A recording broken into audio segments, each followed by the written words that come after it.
Muy buenas tardes. Me presento. Mi nombre es Pablo Fernando Jaramillo Villamagua. Soy lojano, ecuatoriano. Tengo 48 años de edad. Soy casado. Actualmente desempeño como funcionario público del Consejo de la Judicatura y además soy docente de la materia de Introducción al Derecho, el Derecho Romano. Eh, este, mm, Prácticamente esta dedicatoria la dedico en este caso a mi familia, que prácticamente son un pilar fundamental, eh, son los que me impulsan, ¿no es cierto?, a seguir adelante. Y también prácticamente es para mi inspiración personal como profesional para poder guiarme más dentro de mi profesión.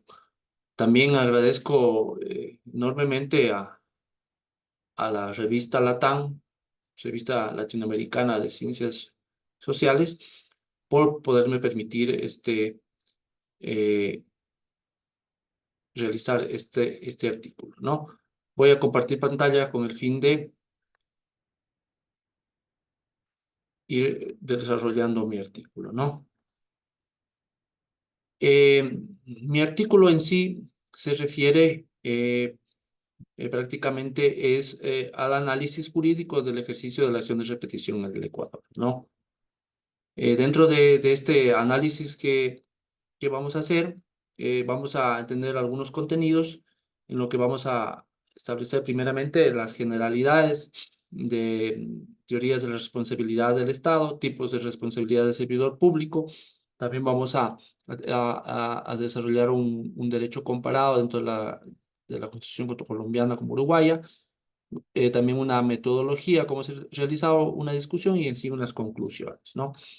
Como introducción, tenemos, ¿no es cierto?, que constituye una figura jurídica de vital importancia en los sistemas democráticos y constitucionales contemporáneos de manera concreta en el principio de responsabilidad individual de los servidores públicos, ¿no?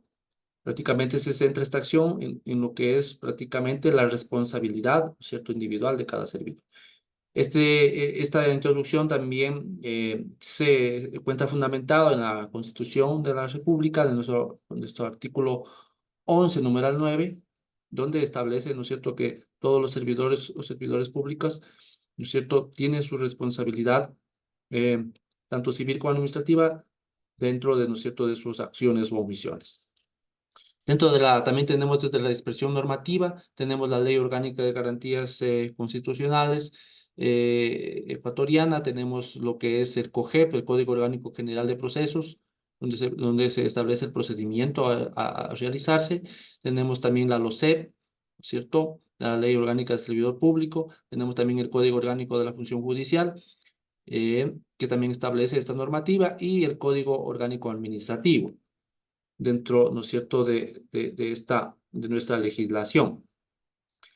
Como desarrollo prácticamente ¿no es cierto?, del concepto de naturaleza de la acción de repetición, prácticamente, esta acción de repetición en sí es un mecanismo jurídico mediante el cual el Estado debe haber indemnizado a una persona por los daños causados por un funcionario público, y puede exigir a dicho funcionario el reembolso del valor pagado, ¿no?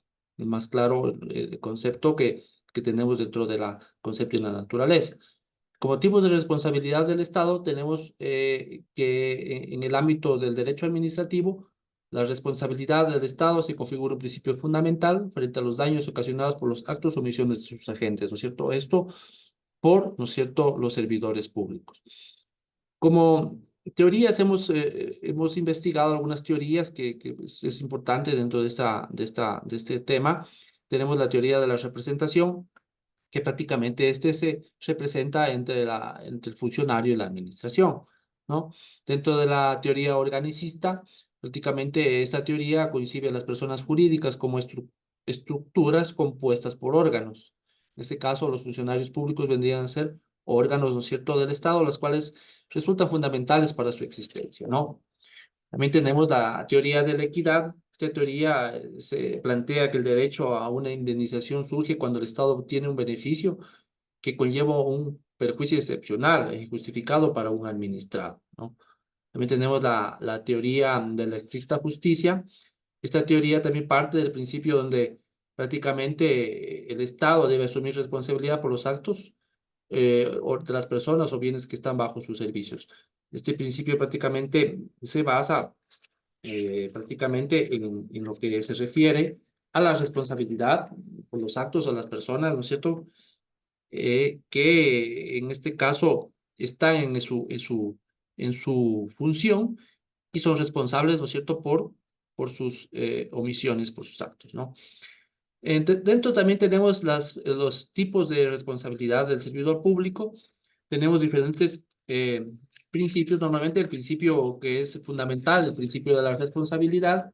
Este principio de la responsabilidad prácticamente es un pilar fundamental del Estado de Derecho y uno de los ejes que se rige a la actuación de los servidores públicos, ¿no? Prácticamente este principio implica que toda autoridad, funcionario o servidor público debe responder por sus actos u omisiones cometidos en ejercicio de sus funciones, ¿no? Especialmente cuando estos generan perjuicios a los ciudadanos o también generan, en este caso, al propio Estado.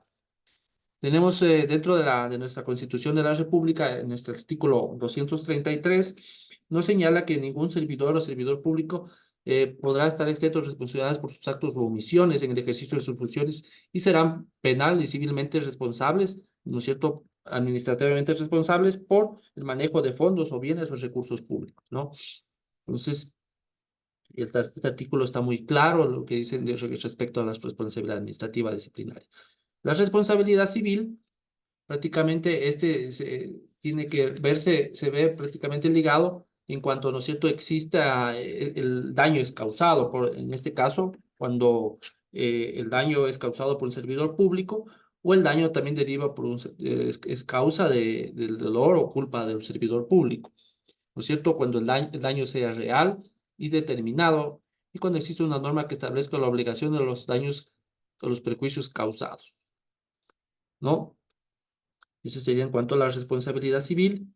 En cuanto a la participación institucional en el control de fondos públicos y su vinculación a la acción de repetición, este principio participa prácticamente lo que es a la ciudadanía en los procesos de fiscalización, en el uso de recursos públicos, donde constituye un elemento fundamental, ¿no es cierto?, que prácticamente genera derechos y obligaciones en cuanto, ¿no es cierto?, al uso de los recursos que prácticamente son del Estado. En ese sentido, entonces, esta es la manifestación del principio de responsabilidad del Estado, en lo que las instituciones están llamadas a activar mecanismos para recuperar, ¿no es cierto?, los recursos públicos indebidamente comprometidos. Esto en cuanto, ¿no es cierto?, a los tipos de responsabilidad. Tenemos más adelante lo que es el marco normativo de la acción de repetición. Como ya lo había manifestado dentro del artículo, tenemos de nuestra Constitución de la República del Ecuador, ¿no es cierto? Nuestra Constitución nos define muy claramente lo que ningún funcionario o funcionario público puede sustraerse de la responsabilidad derivada de actuaciones debiendo responder en los ámbitos civil y penal, ¿no? Y administrativo por el uso indebido de manejo irregular de bienes, recursos o fondos públicos. También establece en nuestra Ley Orgánica de Garantías Jurisdiccionales y Control Constitucional, ¿no?, que es el procedimiento, ¿no es cierto?, que se establece dentro del tema constitucional, que dice que la acción de repetición procederá contra aquellos funcionarios y funcionarios públicos, incluidos operadores de justicia, que en el ejercicio de sus atribuciones hayan ocasionado una vulneración de derechos, en el caso de que la violación haya sido probablemente provocada por dolo o culpa grave, ¿no? También nuestro Código Orgánico Administrativo establece dentro del artículo 344 que la acción de repetición, esta se activa una vez que se haya determinado la responsabilidad extracontractual del Estado y que se haya afectado íntegramente el pago de indemnización correspondiente al afectado.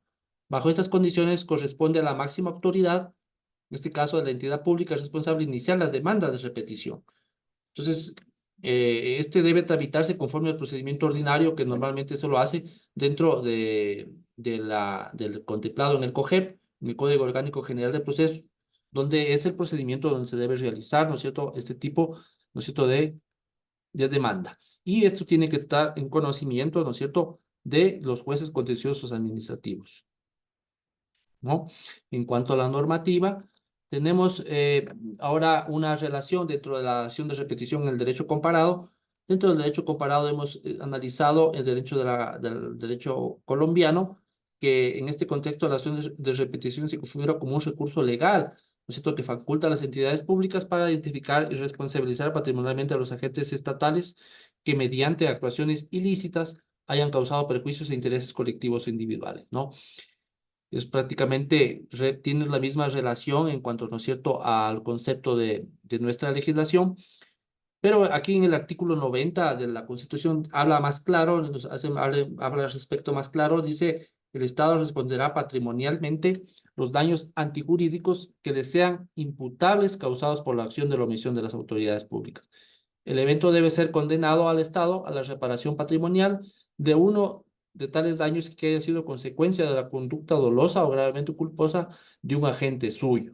Aquí debe repetirse contra este, ¿no? Este nos establece el artículo 90 de la ley, legislación colombiana de la Constitución, y también dentro tienen un reglamento, un decreto, perdón, en cuanto a la ley número 378 de fecha 2001, que esta norma es la prácticamente que regula específicamente la asociación de repetición en el ordenamiento jurídico colombiano, establece los lineamientos para la atribución de la responsabilidad patrimonial a los agentes del Estado. Dicha ley define más con claridad los elementos estructurales de esta acción y delimita los casos en los que procede su ejercicio. Entonces aquí también hay una diferencia que tiene una ley más clara, específica, donde se puede aplicar, ¿no es cierto?, este tipo de acciones. En cuanto a la Constitución uruguaya, tenemos varios artículos que nos establecen. Nos habla, por ejemplo, el artículo 23, dice que todos los jueces son responsables ante la ley de la más pequeña agresión contra los derechos de las personas, así como separarse del orden de proceder en que en ella se establezca, ¿no? Entonces aquí habla más claro, también hace referencia al artículo 24 de la Constitución, dice que el Estado, los gobiernos departamentales, los entes autónomos, los servicios descentralizados en general, todo órgano del Estado será civilmente responsable del daño causado a terceros en la ejecución de los servicios públicos confiados a su gestión en dirección. Entonces aquí, ¿no es cierto?, ya se estructura, ¿no es cierto?, de acuerdo, ¿no es cierto?, al ordenamiento jurídico, ¿no es cierto?, uruguayo. Cuanto al daño, también nos dice el artículo 25, haya causado por sus funciones en el ejercicio de sus funciones o en ocasión de este ejercicio, en caso de haber obrado con culpa, agravio o dolo, el órgano público responde y podrá repetir contra ellos lo que hubiere pagado en reparación. Entonces, en diferencia, ¿no es cierto?, de nuestra legislación, aquí podemos establecer que está más claro. Bueno, para avanzar, tenemos también nuestra metodología que hemos utilizado dentro de este artículo. El área de estudio que se realizó, se hizo una entrevista a jueces de lo contencioso administrativo de la ciudad de Loja y abogados profesionales del derecho administrativo. Entonces, se hizo una encuesta en cuanto, ¿no es cierto?, a cómo procede este procedimiento. Tenemos un análisis sintético. En el presente estudio, este método será aplicado para desarrollar un análisis jurídico de la acción de repetición en el marco normativo ecuatoriano, con énfasis en el principio de responsabilidad del Estado. Esta investigación se centrará particularmente en aquellos casos donde actúen los servidores públicos que ocasionaren perjuicios a los derechos de los ciudadanos o afecten a los intereses del propio Estado. El método inductivo y deductivo, prácticamente se detalla de los hechos, su análisis riguroso, la formulación de generaciones basadas en dichos hechos y la posterior verificación de este enfoque resulta específicamente útil para desarrollar estudios jurídicos que requieren un examen profundamente de fuentes como noticias, sentencias y elementos de derecho comparado. El dogmático es una interpretación de derecho haciendo alusión a un recorte de rasgos relevantes y referencias sociológicas que busquen la modificación o creación de normas jurídicas en la contrapresión del problema planteado. Y en cuanto al derecho comparado, ¿no es cierto?, hemos hecho un análisis en cuanto a lo que se refiere, ¿no es cierto?, a las buenas prácticas y modelos más eficaces como del derecho comparado de Colombia y Uruguay. Y el exegético, el hermenéutico, se basa en un análisis detallado y riguroso de las normas jurídicas, con el objetivo de interpretar el sentido que el legislador atribuyó para cada disposición legal. Este enfoque resulta fundamentalmente para la presente versión, ya que permite examinar múltiples normas legales a fin de comprender su contenido, su alcance y su finalidad. Y finalmente, como discusión y conclusiones, tenemos que como una discusión, esta investigación reviste la importancia significativa, ya que se ha podido determinar cómo afecta a los ciudadanos y al Estado, ¿no es cierto? Resulta evidente que en la aplicación de la acción de repetición en nuestra legislación carece de efectividad por no existir un procedimiento claro y con vacíos normativos que no se pueden determinar las responsabilidades de los funcionarios públicos que causan perjuicio al Estado. Como ya lo pudimos analizar, prácticamente en nuestra legislación no hay una norma muy clara. Como otra discusión, la dispersión de normas de diferentes cuerpos legales y contradicciones normativas dificulta su aplicabilidad. Entonces, como otra conclusión, es indispensable tener en cuenta que resarcir las arcas públicas producto de obrar doloso o gravemente culposo del servidor no es una potestad discrecional, sino una obligación jurídica derivada del principio de responsabilidad del sector público, ¿no? Como otra discusión tenemos identificar la vulneración del principio de seguridad jurídica, que no hay una seguridad jurídica por posibles contradicciones jurídicas. Es decir, como conclusión también, a pesar de contemplarse que la acción de repetición en la normativa legal no existe conceptos claros en materia administrativa en cuanto a la culpa o el dolo, ya que esta definición se la toma del Código Civil, que al entender no es el adecuado, es necesario por eso en sí que se debe reformar y tener más claro respecto a la presunción de culpa grave de los funcionarios. Y como última conclusión, es indispensable apoyarnos con la legislación comparada, ya que la investigación realizada se establece que en otros países como Colombia y Uruguay hay normas más claras, bien estructuradas respecto al procedimiento de la acción de petición. Esto, mis estimados, es mi exposición en cuanto a mi artículo. Espero que les sirva de apoyo para su vida profesional. Muchas gracias. Gracias.